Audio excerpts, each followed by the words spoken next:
மாண்புமிகு பேரவைத் தலைவர்களே, சட்டமன்ற பேரவை வினா 746 காட்பாடி ரயில் நிலையத்திலிருந்து பாலாறு பாலம் வரை நிலவி வரும் போக்குவரத்து நெரிசலை சரி செய்வதற்கு பாலம் கட்டித்தர அரசு ஆவணம் செய்யுமா?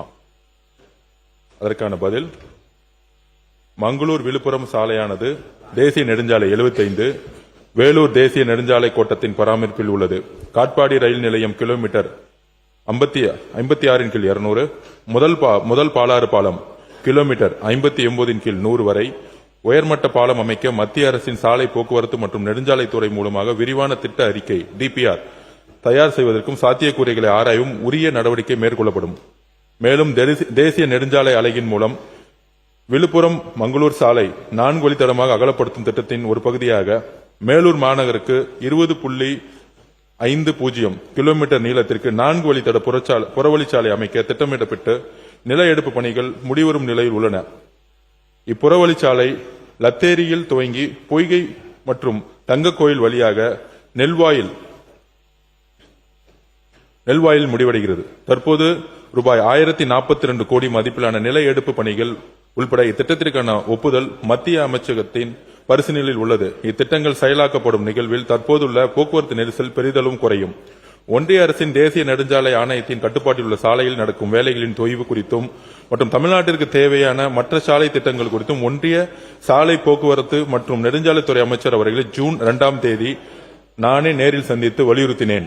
மாநில அரசு ஒத்துழைப்பு அளிக்கும் பட்சத்தில் பல திட்டங்கள் நிறைவேற்ற ஒன்றிய அரசு தயாராக இருப்பதாகவும் முந்தைய ஆட்சியில் உள்ள இடர்பாடுகளை நீக்கினால் வரும் காலங்களில் சுமார் 2 லட்சம் கோடிக்கான திட்டங்களுக்கு வரும் 5 ஆண்டுகளில் அனுமதி அளிப்பதற்கு ஒன்றிய அரசு தயாராக உள்ளதாக கூறி உறுதியளித்தார்.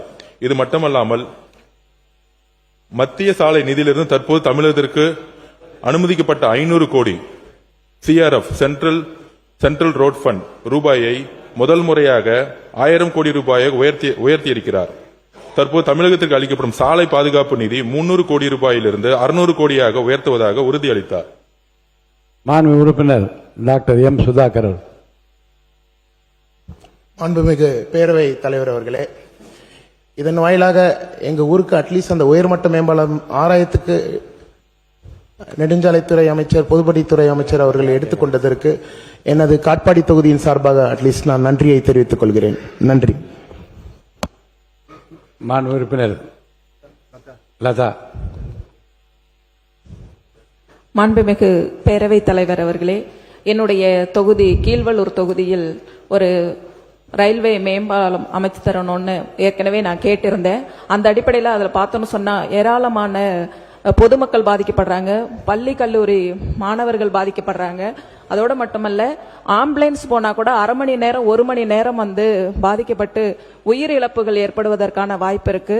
அதை செய்து தர வேண்டும் என்று அமைச்சர் கவனத்தை ஈர்க்கிறேன். துணை கேள்வி உடனடியாக பதில் தருவதற்குரிய தகவல் அமைச்சரிடம் இல்லாமல் இருக்கலாம். இருந்தாலும் கூட அதை செவிமடுத்து அதை குறிப்பெடுத்து நிச்சயமான பதில் அந்த உறுப்பினர்களுக்கு அனுப்பி வைக்கப்படும். உறுப்பினர் கோரிக்கையை பரிசீலித்து கூடிய விரைவில் அதற்கான முடிவை தெரிவிக்கப்படும். மாண்புமிகு உறுப்பினர் மாரிமுத்து அவர்கள். அன்புமிகு பேரவைத் தலைவர் அவர்களே, திருத்துறைப்பூண்டியில் பெரும் போக்குவரத்து நெருக்கடியாக இருக்கிற இந்த ரயில்வே மேம்பாலம் அமைப்பதற்கு அரசு முன்வருமா என்று தாங்களின் வாயிலாக அமைச்சர் பெருமக்களை கேட்டு அமர்கிறேன். மாண்புமிகு பேரவைத் தலைவர்களே, உறுப்பினர் முன்பே அதற்கான மனுவை அளித்திருக்கிறார்.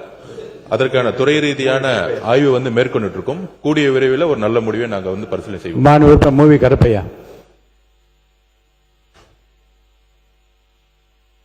மாண்புமிகு பேரவைத் தலைவர்களே, சோழவந்தான் தொகுதிக்கு உட்பட்ட தோடநடி பஞ்சாயத்து கள்ளிக்குடி என்ற கிராமம் சுமார் 40 ஆண்டு காலமாக ஒரு பொதுப்பணித்துறையில் பாலம் அமையாமல் இருக்கின்றது. அதனால் அது மாண்புமிகு அமைச்சர்கள் கட்டித்தர முடியும். மாண்புமிகு மக்கள் தொகுதியாக கேட்டுக்கொள்கிறேன். மாண்புமிகு அமைச்சர். மாண்புமிகு பேரவைத் தலைவர்களே, சட்டமன்றருடைய கோரிக்கை கூடிய விரைவில் பரிசீலிக்கப்பட்டு அதுக்கான ஆய்வை மேற்கொண்டு உடனடியாக அதற்கான தீர்வை நாங்கள் சரி செய்வோம். மாண்புமிகு உறுப்பினர் ரகுபதி. பேரவைத் தலைவர் அவர்களே, புதுக்கோட்டை நகரத்துக்கு நுழைவு வாயிலாக 3 ரயில்வே லைன்கள் இருக்கின்றன. ஒன்று திருவப்பூர் ரயில்வே கேட், இன்னொன்று கரியோப்லான்வேட் ரயில்வே கேட், மூன்றாவது நமன்சமுத்திரம் ரயில்வே கேட். இதில் எதிலுமே மேம்பாலம் இல்லாத காரணத்தால் போக்குவரத்து நெரிசல் ஏற்படுகிறது. எனவே எல்லாவற்றையுமே செய்து தந்தால்தான் புதுக்கோட்டை நகரத்துக்கு மக்கள் வந்து போக முடியும். எனவே இந்த 3 மேம்பாலங்களையும் கட்டுவதற்கு அரசு உடனடியாக நடவடிக்கை எடுக்குமா என கேட்டு அறிகிறேன். மாண்புமிகு பொதுப்பணித்துறை அமைச்சர் அவர்கள். மாண்புமிகு பேரவைத் தலைவர்களே, நம்மளுடைய சட்டமன்ற உறுப்பினர்கள் ஆல்ரெடி கவனத்திற்கு இது கொண்டு வந்திருக்காங்க. புதுக்கோட்டையில் மட்டுமல்ல, அனைத்து மாவட்டங்களிலும் ரயில்வே மேம்பாலங்கள் நிறைய இடத்துல இல்லைங்கிறத எங்களுடைய ஆய்வுக்கு உள்ள வந்திருக்கு. இதெல்லாம் நம்மளுடைய பட்ஜெட்ல முதல் செய்யக்கூடிய பணிகள் நாங்க பிரிச்சு வச்சிருக்கோம். அதுல மக்கள் அதிகமா போக்குவரத்துல எங்கெல்லாம் நிக்கிறாங்கன்னா, அந்த ரயில்வே கிராஸ் ஆகும் போது கிட்டத்தட்ட 1 மணி நேரம் 1.5 மணி நேரம் எல்லாரும் நிக்க வேண்டிய பிரச்சனை இருந்துகிட்டே இருக்கு. அது முக்கியமாக டெல்டா மாவட்டங்களா இருக்கட்டும், இந்த மாதிரி புதுக்கோட்டை, சீர்காழி, இந்த மாதிரி மாவட்டங்கள்ல இந்த பிரச்சனை இருந்திருக்கு. இந்த கவனத்திற்கு வந்துருச்சு. கூடிய விரைவில் எங்களுடைய முதல் பணியா இந்த ரயில்வே மேம்பாலங்களை அனைத்து மாவட்டங்களிலும் கொண்டு வரதுக்கான பணியும் செய்யறோம். அதுக்கப்புறம் ஒவ்வொரு மாவட்டத்திலையும் இந்த ரிங் ரோட்ஸ் பிரச்சனை இருக்கு, அதுவும் எங்களுடைய கவனத்துக்கு கொண்டு வந்திருக்காங்க. அதையும் சட்டமன்ற உறுப்பினர்கள் இப்ப இந்த லாஸ்ட் 1 வாரமா எங்களுடைய துறை சார்ந்த எங்களுடைய அதிகாரிகள் கிட்ட நம்ம கொடுக்க சொல்லியிருந்தோம். அவங்க ஆல்மோஸ்ட் 234 பேர்ல 173 பேர் ஒவ்வொரு தொகுதியிலையும் என்னென்ன பிரச்சனை வரும் பொழுது அதிகமான பிரச்சனை இங்க இருக்கக்கூடிய சட்டமன்றங்கள் சொன்னது பாத்தீங்கன்னா இந்த ரயில்வே மேம்பாலம் பிரச்சனையும், ஒவ்வொரு மாவட்டத்திலும் இந்த ரிங் ரோடு பிரச்சனை அப்படிங்கறத ஒரு பிரச்சனையை தான் அதிகமா சொல்லியிருக்காங்க. அதுக்கான ஆய்வுகளையும் அதுக்கான டிபிஆர் ப்ராஜெக்ட் ஒர்க்கையும் உடனடியாக நாங்கள் மேற்கொள்ள ஆரம்பிச்சுங்கிறத பதிவு பண்றோம். முன்னாள் முதலமைச்சர் எடப்பாடி கே பழனிசாமி அவர்கள். மாண்புமிகு பேரவைத் தலைவர்களே, சென்னையிலிருந்து திருச்சி செல்லுகின்ற இந்திய தேசிய நெடுஞ்சாலை ஆணையம் போக்குவரத்து நெரிசல் அதிகமுள்ள அந்த சாலை, காலையிலையும் மாலையிலையும் அதிக போக்குவரத்து நெரிசலை தவிர்ப்பதற்காக அனைத்து இந்திய அண்ணா திராவிட முன்னேற்ற கழக ஆட்சி இருக்கின்ற பொழுது தாம்பரத்திலிருந்து செங்கல்பட்டு வரை உயர்மட்ட பாலம் கட்டுவதற்காக விரிவான திட்ட அறிக்கை தயாரிக்கப்பட்டு மத்திய அரசுக்கு அனுப்பப்பட்டு மத்திய அரசும் அந்த திட்டத்தை நிறைவேற்றுவதற்கு தயாராக இருந்தது. ஆட்சி மாற்றம் ஏற்பட்ட பிறகு அது அப்படியே கிடப்பில் போடப்பட்டு விட்டார்கள்.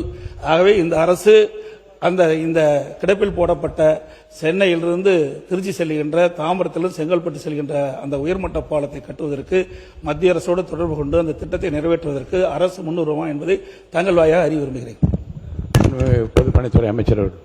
பேரவைத் தலைவர் அவர்களே, மாண்புமிகு முன்னாள் முதலமைச்சர் கூறியது உண்மை. நம்மளுடைய மானிய கோரிக்கையிலேயே சென்னையிலிருந்து கன்னியாகுமரி வரைக்கும் 8 வழிச்சாலையாக உயர்த்துவதற்கான அறிவிப்பு நம்ம கொடுத்திருக்கோம். அதுக்கான டிபிஆர் ப்ராஜெக்டை உடனடியாக நாங்கள் ஸ்டார்ட் பண்ண சொல்லியிருக்கோம். மாண்புமிகு ஒன்றிய அமைச்சரை சந்திக்கும் பொழுது இதை பத்தி கிட்டத்தட்ட ஒரு மணி நேரம் அவரோட விவாதிச்சோம். அதுல முக்கியமாக சென்னையிலிருந்து கன்னியாகுமரி வரைக்கும் அதிகப்படியான போக்குவரத்து இருக்குது. இப்ப இருக்கக்கூடிய சாலைகளை 8 வழி சாலைகளா கொண்டு வந்தாதான் அடுத்த 30 வருஷத்துக்கான போக்குவரத்து பிரச்சனையும், குறிப்பாக இந்த ரோட்ல தான் அதிகமான விபத்துகள் அதிகமா நடந்துட்டு இருக்கு. அதுக்கப்புறம் சென்னையை நோக்கி வரும்பொழுது நம்ம திருச்சியிலிருந்து செங்கல்பட்டு வரைக்கும் ஒரு 4 மணி நேரத்துல வந்துட முடியும். ஆனா செங்கல்பட்டுல இருந்து நம்ம ஏர்போர்ட் வரதுக்கு பாத்தீங்கன்னா கிட்டத்தட்ட 3 மணி நேரம் ஆகுது. இது மாண்புமிகு முன்னாள் முதலமைச்சர் சொன்னதை ஆல்ரெடி அரசினுடைய கவனத்தில் இருக்கு. இது இங்க மட்டும் இல்ல, திருவள்ளூர்ல இருந்து பெங்களூர்ல இருந்து திருவள்ளூர் வரைக்கும் வந்தாலும் நான் திருவள்ளூர்ல இருந்து திருப்பியும் பூந்தமல்லி ரோட கிராஸ் பண்றதுக்கு திருப்பியும் அங்க ஒரு 3 மணி நேரம் ஆகுது. சென்னையுடைய அதர் மாவட்டங்கள்ல இருந்து மற்றொரு மாவட்டங்கள்ல இருந்து உள்ள வர முடியுது ஹைவேஸ்ல. ஆனா அந்த சென்னை சுற்றி இருக்கக்கூடிய செங்கல்பட்டா இருக்கட்டும், திருவள்ளூரா இருக்கட்டும், இங்க இருக்கிற மகாபலிபுரம் மாவட்டம், இது யாரெல்லாம் சென்னை நோக்கி வரும்பொழுது கிட்டத்தட்ட 3 மணி நேரம் நம்ம போக்குவரத்து நெரிசல்ல இருக்கிறோம். இந்த சென்னை சுற்றில இருக்கக்கூடிய ரோட்ஸை இப்ப டிபிஆர் ப்ராஜெக்ட்ல கொண்டு மாண்புமிகு முதலமைச்சருடைய அவர் சொன்ன அந்த ப்ராஜெக்டும் கவனத்தில் கொண்டு அடுத்த மீட்டிங் நெக்ஸ்ட் மந்த் ஒன்றிய அமைச்சரோட இருக்கு. அதுல அவர் சொன்ன ப்ராஜெக்டை உடனடியாக அமல்படுத்துவதற்கான எல்லா பணிகளும் நடக்கும். நன்றி.